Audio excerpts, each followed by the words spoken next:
Study rider return চ্যানেলে সকলকে স্বাগত। আজ নবম শ্রেণীর রায় ও মার্টিন প্রশ্নবিচিত্রা 2025 এই বইটি থেকে পেজ নাম্বার 331 জীবনবিজ্ঞান বিষয়ের প্রথম পর্যায়ক্রমিক মূল্যায়নের 7 নম্বর স্কুল অর্থাৎ Raiganj Coronation high school HS এর প্রশ্নপত্রটি আমি সমাধান করে দেব। এর আগে 6 পর্যন্ত স্কুল প্রশ্নপত্র আমি সমাধান করে দিয়েছি। তোমরা যারা সেই ভিডিওগুলি দেখোনি তারা অবশ্যই দেখে নিতে পারো। তো ভিডিও শুরু করার আগে তোমাদের কাছে আমার একটাই অনুরোধ, ভিডিওটা স্কিপ না করে তোমরা সম্পূর্ণ ভিডিওটা দেখবে এবং আমাদের চ্যানেলে যদি নতুন হয়ে থাকো তাহলে অবশ্যই এই ছোট্ট চ্যানেলটিকে সাবস্ক্রাইব করে আমাদের পাশে থেকো। তো চলো শুরু করা যাক। বিভাগ ক, একের দাগে রয়েছে সঠিক উত্তরটি নির্বাচন করো। এক, বৃক্ষ থেকে খরিত হরমোন হলো রেনিন।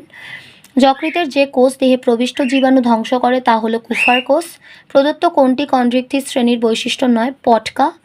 ডিএনএর ক্ষেত্রে সঠিক জোড়টি হলো জি, 3টে বন্ধনী সি। যে ভিটামিনকে অ্যান্টি স্টেরিলিটি ফ্যাক্টর বলা হয় সেটি হলো টোকোফেরল বা ভিটামিন ই। যে অঙ্গাণুর জন্য আলুর বর্ণ সাদা হয় তা হলো লিউকোপ্লাস্টিড। মাইক্রোস্ফিয়ার থেকে প্রথম কোষ সৃষ্টি হয় এই মতবাদের প্রবক্তা হলেন বিজ্ঞানী ফক্স। বিভাগ খতে চলে আসছি। 2 এর দাগে একটি বাক্যে উত্তর দাও। এক, কার্ট হুইল মডেল কাকে বলে?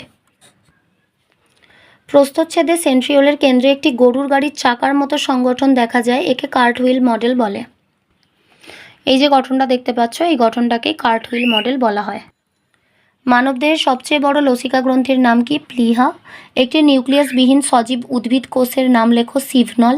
4, একবীজপত্রী উদ্ভিদের পাতার একটি বৈশিষ্ট্য লেখো। সমান্তরাল শিরাবিন্যাস দেখা যায়। 3 এর দাগে শূন্যস্থান পূরণ করো। 1, 5 রাজ্য শ্রেণীবিন্যাসের প্রবক্তা হলেন হুইটটেকার। বানানটা দেখে নেবে। 2, সিউডোসিলম নিমাটোডা পর্বে দেখা যায়। 3, অ্যামাইনো অ্যাসিডগুলি পরস্পর পেপটাইড বন্ধনী দ্বারা যুক্ত থাকে। 4 এর দাগে ঠিক বাক্যের পাশে রাইট আর ভুল বাক্যের পাশে ক্রস দাও। 1, একটি অপরিহার্য ফ্যাটি অ্যাসিড হলো পামিটিক অ্যাসিড, এটি ভুল। 2, ম্যাঙ্গিফেরা ইন্ডিকা ত্রিপদ নামকরণকে সূচিত করে, এটিও ভুল। 5 এর দাগে এ স্তম্ভের সঙ্গে বি স্তম্ভের সম্পর্ক স্থাপন করে লেখো। 1, নিডারিয়া, এটা হবে নিডোব্লাস্ট। 2, সবুজ প্লাস্টিড, এটা হবে ক্লোরোপ্লাস্ট। 3, কন্ড্রিকথিস, এটা হবে হাঙর। 4, ল্যাকটোজ, দ্বিশর্করা। এরপর বিভাগ গতে চলে আসছি। 6 এর দাগে নিম্নলিখিত প্রশ্নগুলির সংক্ষিপ্ত উত্তর দাও। 1, অপরিহার্য অ্যামাইনো অ্যাসিড কাকে বলে? উদাহরণ দাও। যে সকল অ্যামাইনো অ্যাসিড দেহে সংশ্লেষিত হয় না কিন্তু দেহ গঠনের জন্য অপরিহার্য, সেই জন্য কোনো খাদ্যের মাধ্যমে গ্রহণ করতে হয়, তাদের অপরিহার্য অ্যামাইনো অ্যাসিড বলে। মানবদেহে অপরিহার্য অ্যামাইনো অ্যাসিডের সংখ্যা 8টি, যেমন leucine, isoleucine, lysine, methionine, phenyl alanine, tryptophan, threonine, valine. এর মধ্যে কয়েকটা লিখলেই হবে। পরের প্রশ্নে রয়েছে জাইলেম ও ফ্লোয়েম কলার মধ্যে একটি গঠনগত ও একটি কার্যগত পার্থক্য লেখ। গঠনগত পার্থক্য হচ্ছে জাইলেম কলা ট্র্যাকিড ট্র্যাকিয়া জাইলেম প্যারেনকাইমা ও জাইলেম তন্তু নিয়ে গঠিত। ফ্লোয়েম কলা সিভনল সঙ্গীকোষ ফ্লোয়েম প্যারেনকাইমা ও ফ্লোয়েম তন্তু নিয়ে গঠিত। আর কার্যগত পার্থক্য হচ্ছে জাইলেম কলা জল ও জলে দ্রবীভূত খনিজ লবণ পাতায় পরিবহন করে এবং উদ্ভিদ অঙ্গকে যান্ত্রিক দৃঢ়তা প্রদান করে। আর ফ্লোয়েম কলা পাতায় উৎপন্ন খাদ্য সারা দেহে ছড়িয়ে দেয় কিন্তু যান্ত্রিক দৃঢ়তা প্রদানে এর কোনো ভূমিকা নেই।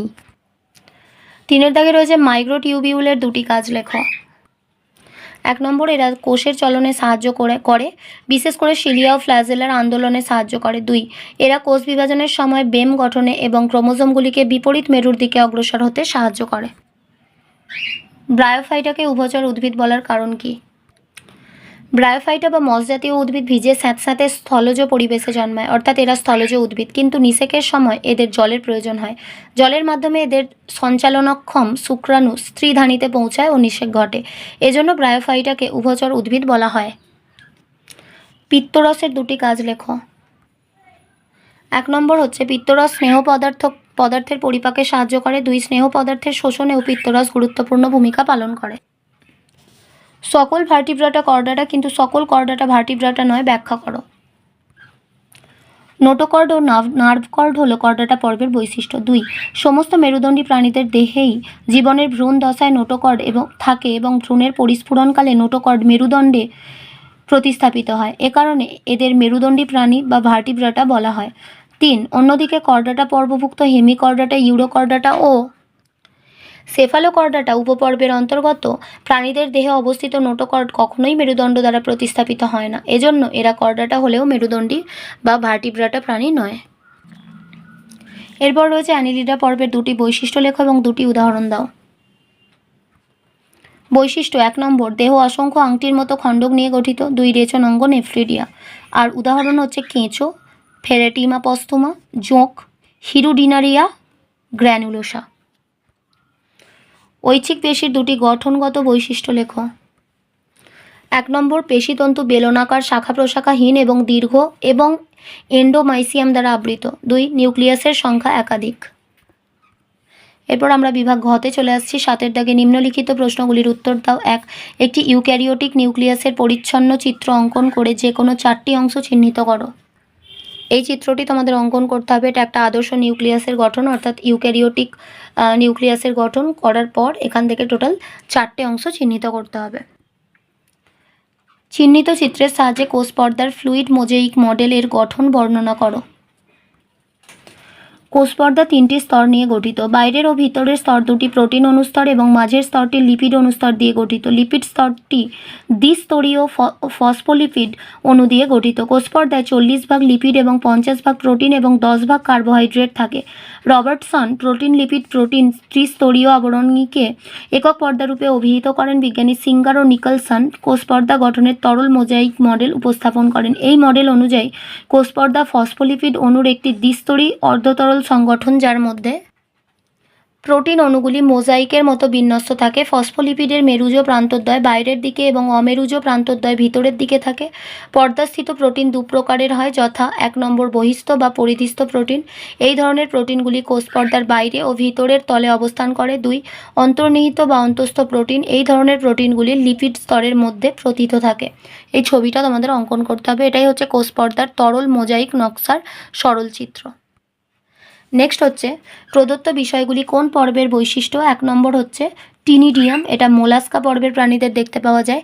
কমপ্লেট টিনোফোরা পর্বের প্রাণীদের দেখতে পাওয়া যায়। ফ্লেম কোষ প্ল্যাটিহেলমিনথিসদের পর্বের প্রাণীদের দেখতে পাওয়া যায়। ছদ্মশিলম নিমাটোডা পর্বের প্রাণীদের দেখতে পাওয়া যায়। এরপর ব্যক্তবীজী ও গুপ্তবীজী উদ্ভিদের মধ্যে 3টি পার্থক্য লেখো। ব্যক্তবীজী 1 নম্বর, এই প্রকার উদ্ভিদ দীর্ঘ কাষ্ঠল বহুবর্ষজীবী চিরহরিৎ বৃক্ষ জাতীয় হয়। গুপ্তবীজী এই প্রকার উদ্ভিদ বিরুৎ গুল্ম ও বৃক্ষ জাতীয় হয়। ব্যক্তবীজী এদের ফল গঠিত হয় না, বীজগুলি নগ্ন প্রকৃতির, তাই এদের ব্যক্তবীজী বলে। আর গুপ্তবীজী এদের প্রকৃত ফল গঠিত হয়, ফলের মধ্যে বীজ অবস্থান করা এদের গুপ্তবীজী বলে। ব্যক্তবীজী বীজে একাধিক বীজপত্র থাকে। গুপ্তবীজী বীজে বীজপত্রের সংখ্যা 1টি বা 2টি। আর ব্যক্তবীজীর উদাহরণ হচ্ছে সাইকাস, পাইনাস, নিটাম। আর গুপ্তবীজীর উদাহরণ হচ্ছে ধান, মটর, আম ইত্যাদি। এর পরের প্রশ্ন রয়েছে ইউরোকর্ডাটা ও সেফালোকর্ডাটার বৈশিষ্ট্যগুলি লেখো এবং একটি করে উদাহরণ দাও।